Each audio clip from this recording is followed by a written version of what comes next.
안녕하십니까, 정혜성입니다. 반갑습니다. 오늘은 지난 시간에 이어서 부동산 얘기를 다시 한번 해볼까 합니다. 1988조, 이 돈은 문재인 정부 출범 이후 부동산에서 발생한 불로소득의 총액을 얘기합니다. 이 불로소득을 국가에서 세금으로 걷어들여가지고 어려운 시기 때 재난기금으로 나눠줬으면 1인당 3,800만원씩 돌아가는 그런 정도의 엄청난 액수를 말합니다. 우리나라 부동산 가격 장난이 아니죠. 부동산 전체 총액은 경실련에 따르면 1경 1,500조씩이나 된다고 합니다. 전체 국내 총 생산액의 5배, 임금 총액의 15배가 된다고 하는 거죠. 어떤 사람은 이렇게도 주장하대요. 우리나라 땅덩어리 크기 한 100배 정도 되는 캐나다를 6번 정도 살 수 있다고 하니까 부동산 가격이 장난이 아닌 셈입니다.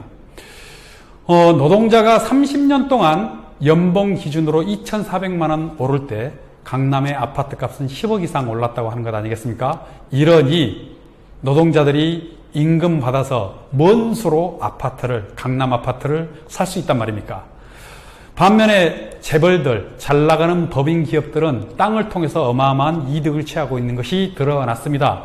2007년 기준으로 재벌들 상위 1% 법인들이 소유하고 있는 땅의 크기를 보니까 8억 평 정도 됐습니다.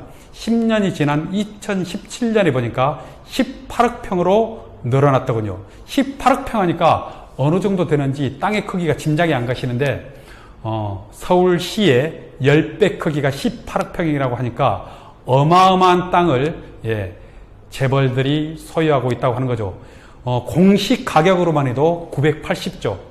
2017년 기준으로 980조니까 지금 현재 공시 가격 기준으로 보면은 아마 1,000조가 넘을 것으로 그렇게 예상이 됩니다. 실거래 가격은 그렇다고 하면은 아마 2,000조가 넘지 않겠습니까?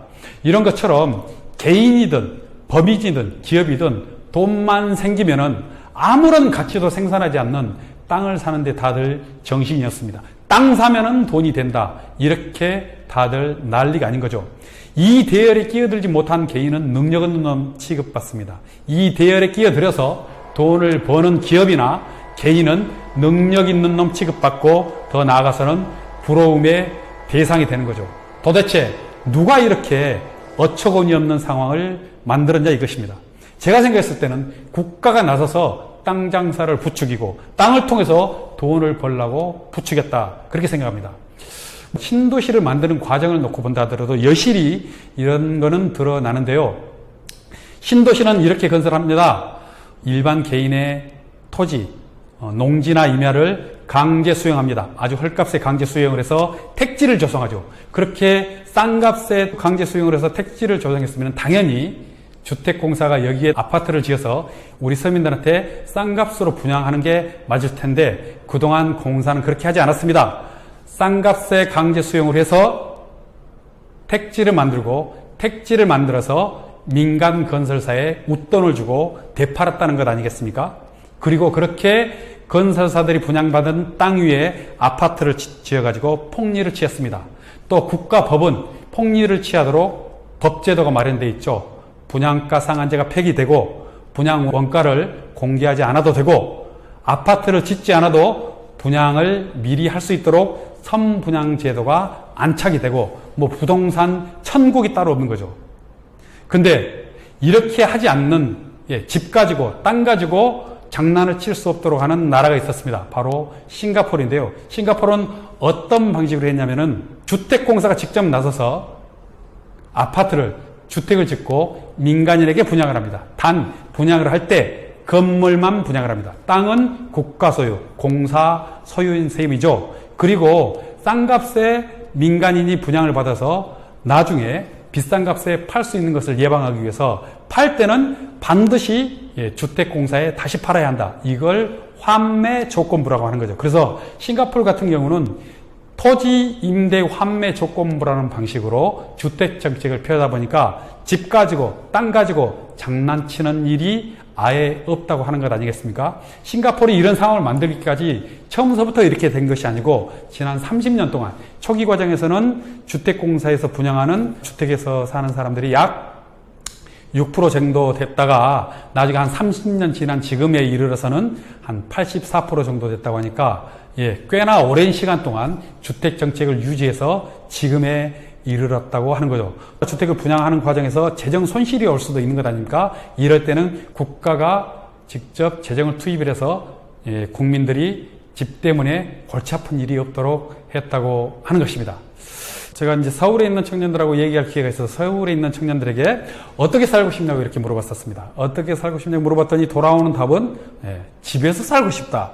이런 이야기를 하더라고요. 아니, 그럼 집에서 살지 않고 뭐 꺼져 깔고 사냐 이렇게 물어봤더니 화장실, 싱크대, 세면대, 누워서 자는 곳, 이게 한 곳에 모여 있는 것은 집이 아니라고 하더라고요. 적어도 집이 되려면은 거실도 있고 안방도 있고 화장실도 따로 있고 싱크대도 따로 있고 이 정도는 돼야 집이라고 할 수 있는 것 아니냐 이렇게 얘기를 하더라고요. 제가 그때 받은 충격이 아직도 가시지를 않고 있습니다. 이처럼 쪽방, 고시촌, 반지하, 움막, 심지어는 비닐하우스 이런 곳에서 사는 사람들이 우리나라는 아직도 엄청나게 많습니다.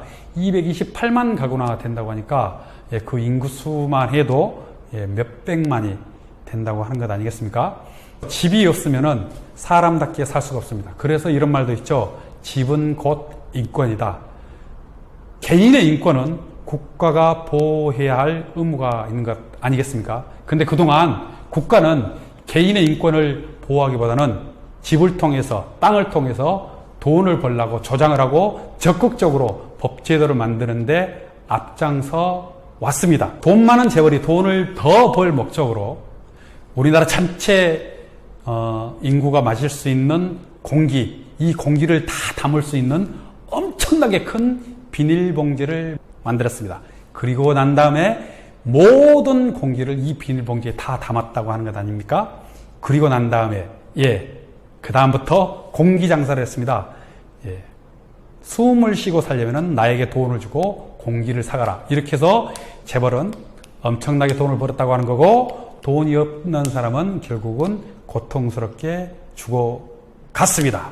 이런 이야기가 너무 황당하게 들리시죠? 황당한 이야기, 그런 황당한 이야기가 지금 우리 현실에서 벌어지고 있습니다. 공기는 누가 만들어 놓은 게 아니죠. 땅도 마찬가지 아닙니까?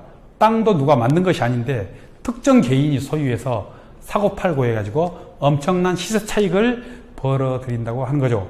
아니, 마스크 사재기는 불법이고 땅 사재기, 아파트 사재기는 불법이 아니고 적극 권장하는 사회.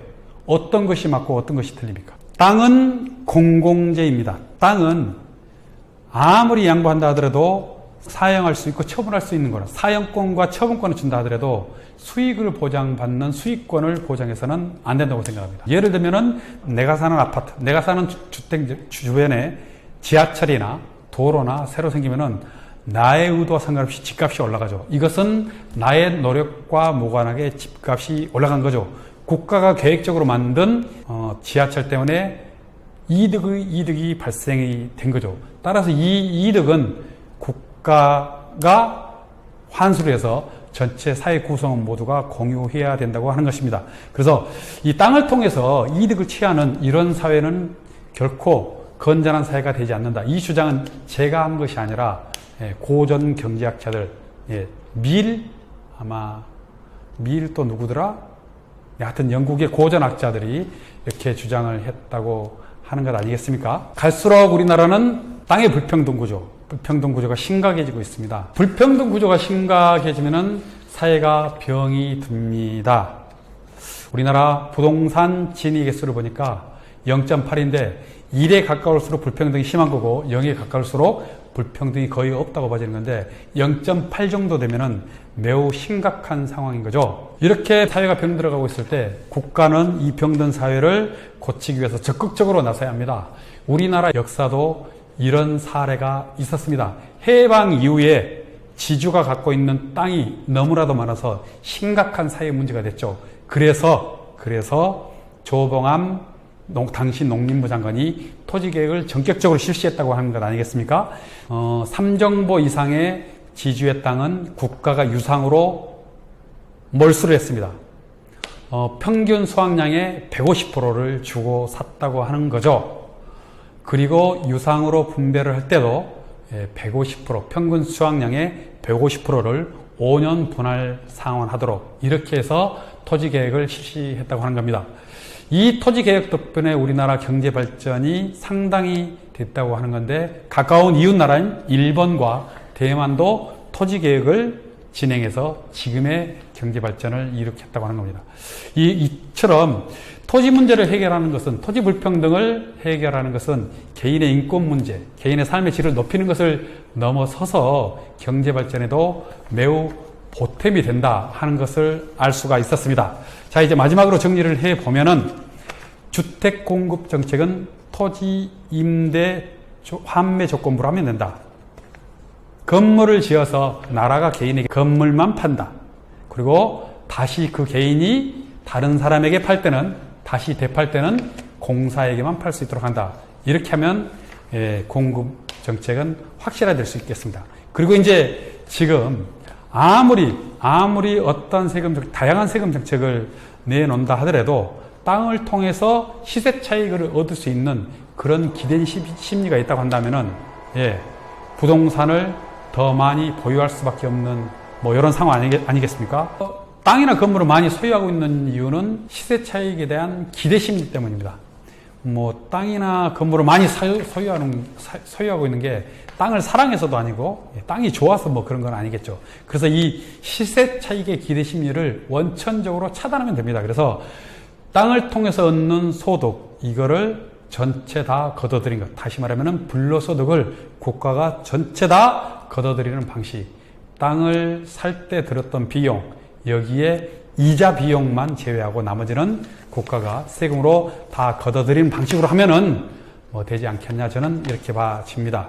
물론 이런 방식이 쉽지만은 않고 단기간에 해결되기는 어려울 거라고 봐집니다. 그렇다 하더라도 이 방법이 아니라 한다면은 원천적으로 집 때문에 고통받는 일을 해소할 수 없을 것이다, 저는 이렇게 봐집니다. 그래서 국가는 끊임없이 이 정책을 밀어붙여서 해결해야 한다, 이렇게 봐집니다.